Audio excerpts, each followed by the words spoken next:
그리스도의 풍성하신 은혜와 사랑이 늘 함께 하시길 바랍니다. 오늘 이 아침에는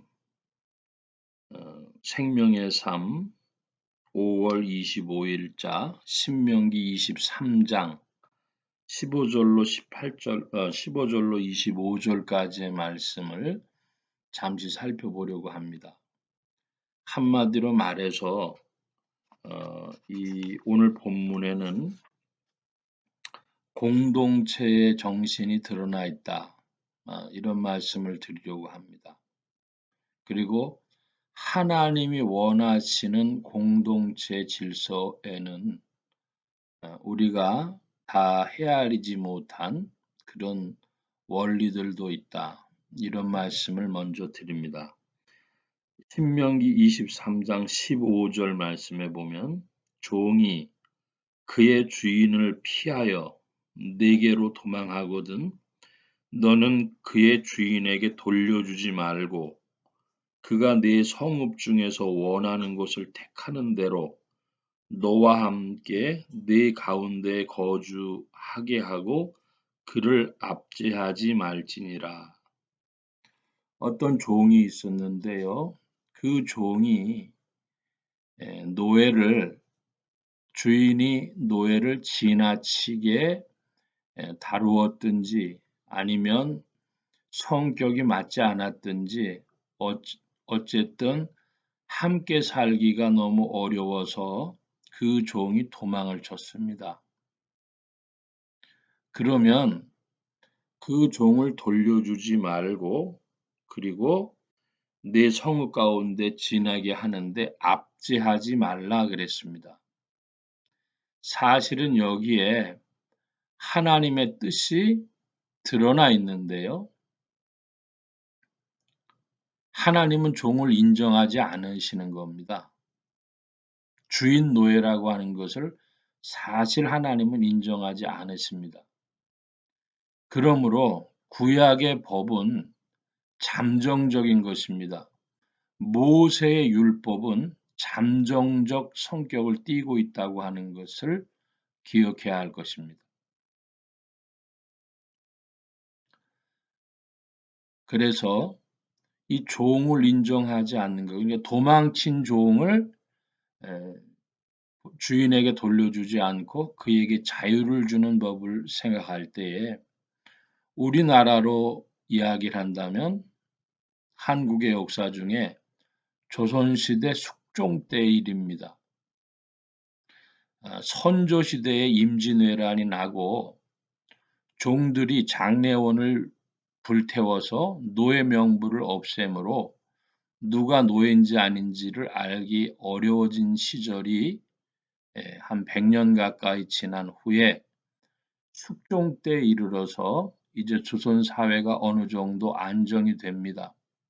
그때 하는 일이 도망간 노예 잡아오는 일이었고 그게 추노라고 하는 드라마로 우리 한국에서도 유행한 적이 있지요.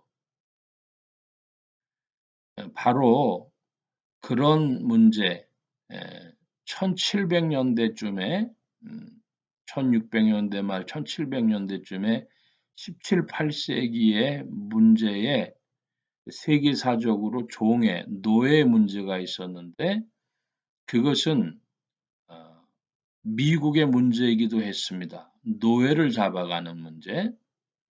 미국의 문제뿐 아니라 서양 여러 나라들의 문제였죠. 이때에 영국의 요한 웨슬레라고 하는 이가 일어나서 이 노예 문제에 대한 논문을 씁니다. 그리고 존 뉴튼이라고 하는 신부가 노예 상인이었던 전직 노예 상인이었다가 회개하고 신부가 되니까 자신의 죄악에 고통스러워하다가 과거의 기억 때문에 그 일에 자신도 열심히 헌신을 하죠. 그래서 수십 년의 투쟁 끝에 영국에서는 1800년대 초에 노예 매매 금지법이 나오고 1830년대에는 노예 해방 선언이 됩니다. 그때에 해방받은 노예들이 영국의 웨스트민스터 성당에 그 시간에 해방되기 이제 몇 시간 전에 다 집주인들로부터 풀려나와 가지고 땅하고 법적으로 해방을 받는 순간에 그 성당에 들어가서 기도한 거, 교회 들어가서 기도한 것은 유명한 일이죠. 감리교인들이 이 성경의 원리를 정착시키기 위하여서 생명을 걸고 싸운 결과였습니다. 그런데 그것이 미국에서는 영국을 늘 쫓아가다가 조지아를 중심으로 한 지역에서 이 노예들을 해방시켜 주고는 자신들의 산업이 될 수 없기 때문에 시간을 끌었습니다. 그래서 결국 1860년대에는 남북 전쟁으로 미국의 전쟁이 벌어질 수밖에 없었던 것입니다.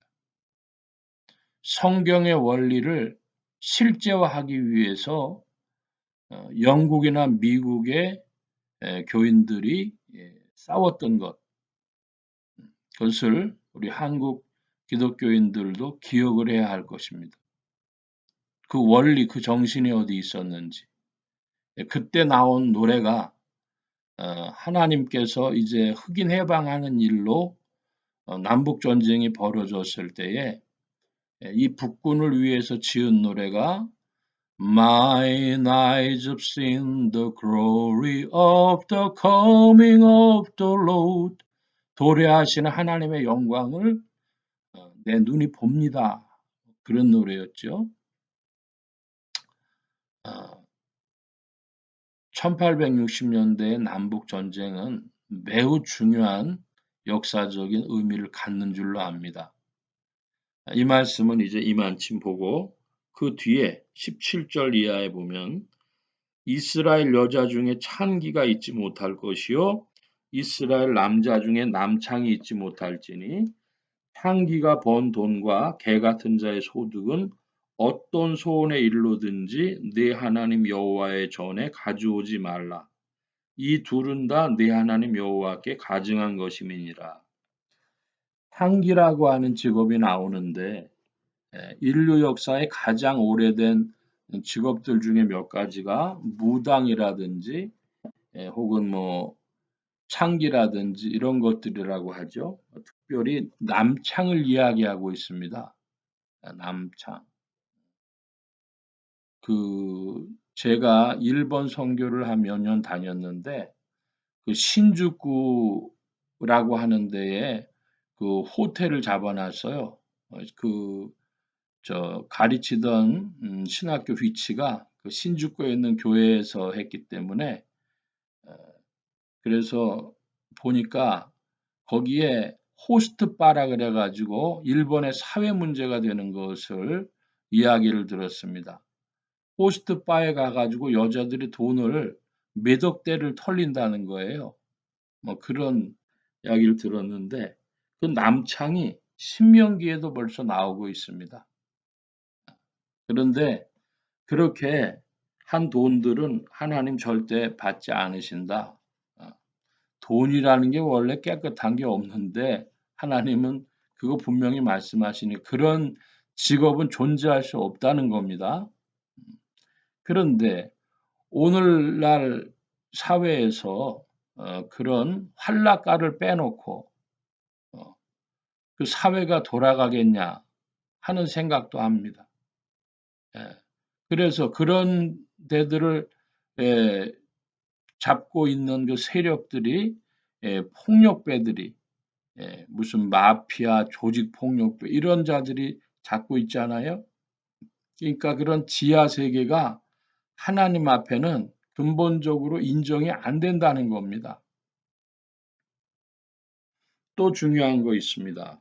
뭐냐 그러면 19절입니다. 내가 형제에게 꾸어 주거든 이자를 받지 말지니 곧 돈의 이자, 식물의 이자, 이자를 낼 만한 모든 것의 이자를 받지 말 것이라.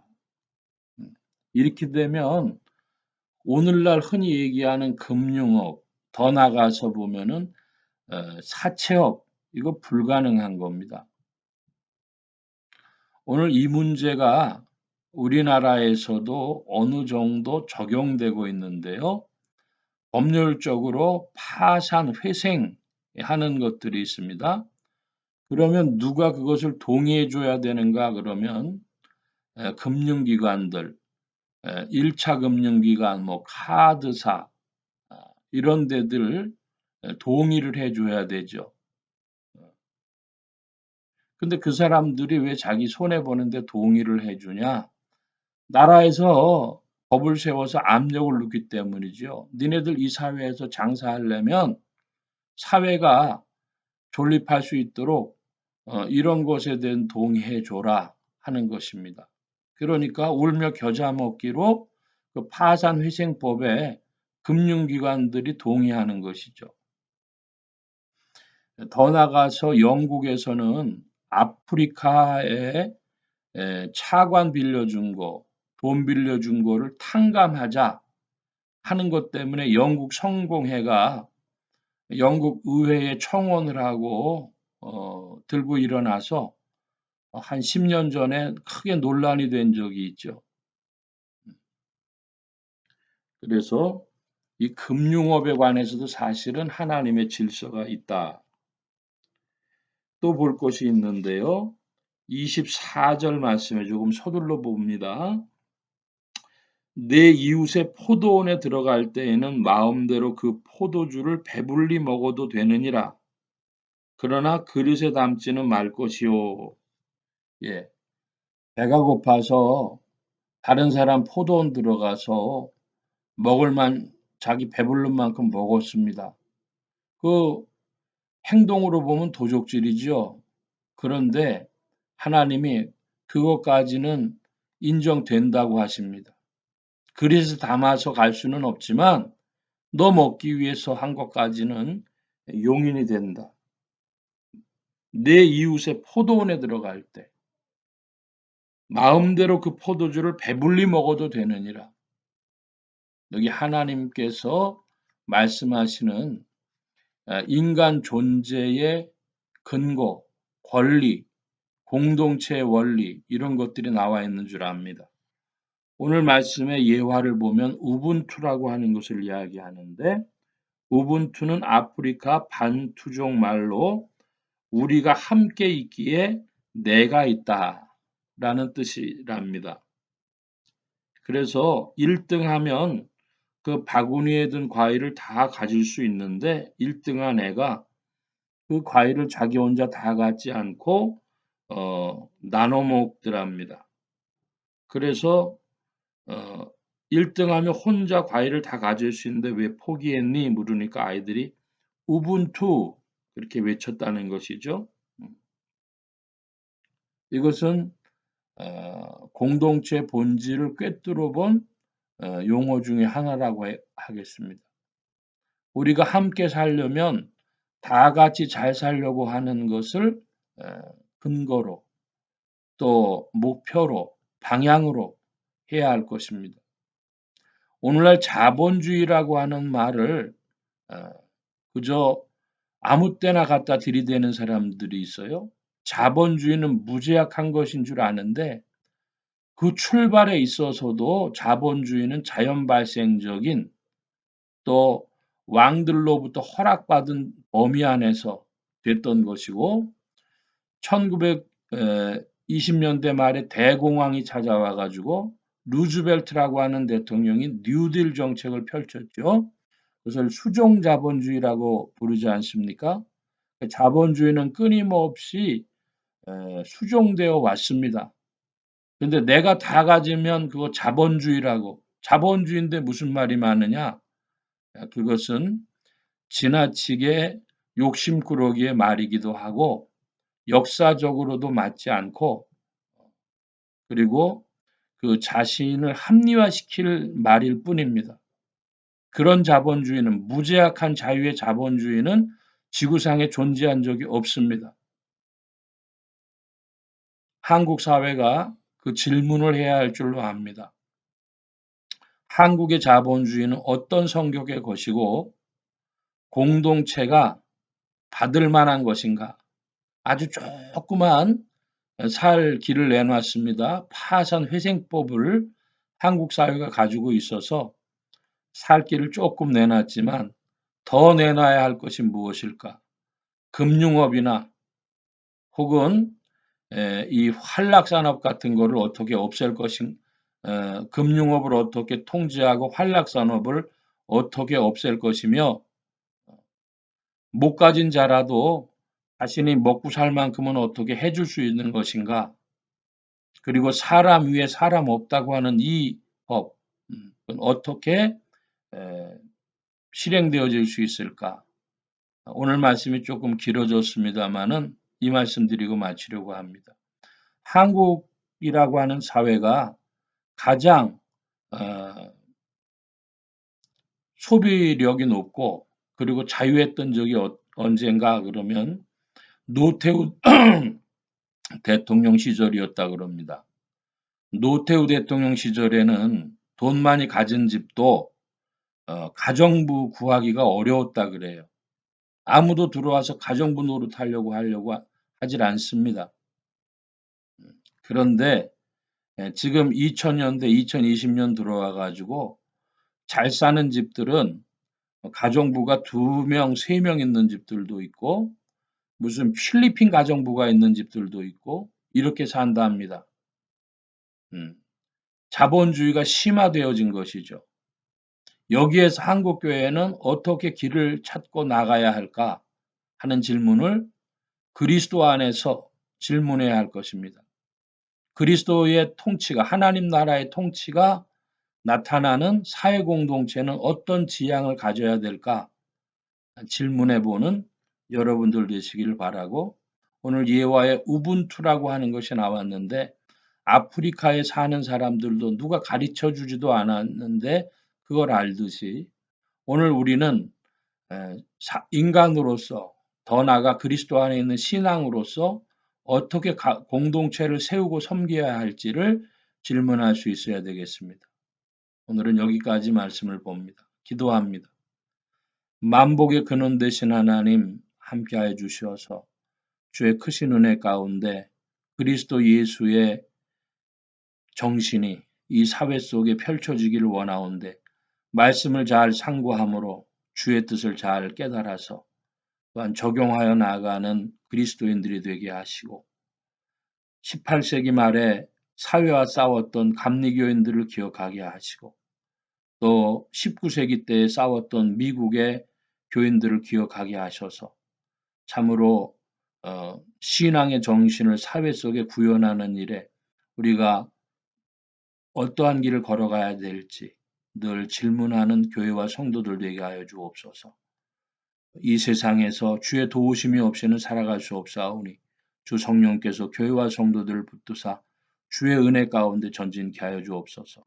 복음 전파 영혼 구원에 쓰임 받는 온 교회와 성도들과 주의 종들 되게 하심에 예수 소망 교회와 온 성도들과 부족한 종 되게 하여 주시며 주 성령과 함께 전진케 하여 주옵소서. 감사함에 의지하올 때에 예수 그리스도의 이름으로 기도하옵나이다. 아멘. 하늘에 계신 우리 아버지여 이름이 거룩히 여김을 받으시오며 나라의 마옵시며 뜻이 하늘에서 이루어진 것 같이 땅에서도 이루어지이다. 오늘날 우리에게 일용할 양식을 주옵시고 우리가 우리에게 죄 지은 자를 사하여 준 것 같이 우리 죄를 사하여 주옵시고 우리를 시험에 들게 하지 마옵시고 다만 악에서 구하옵소서. 대개 나라와 권세와 영광이 아버지께 영원히 있사옵나이다. 아멘.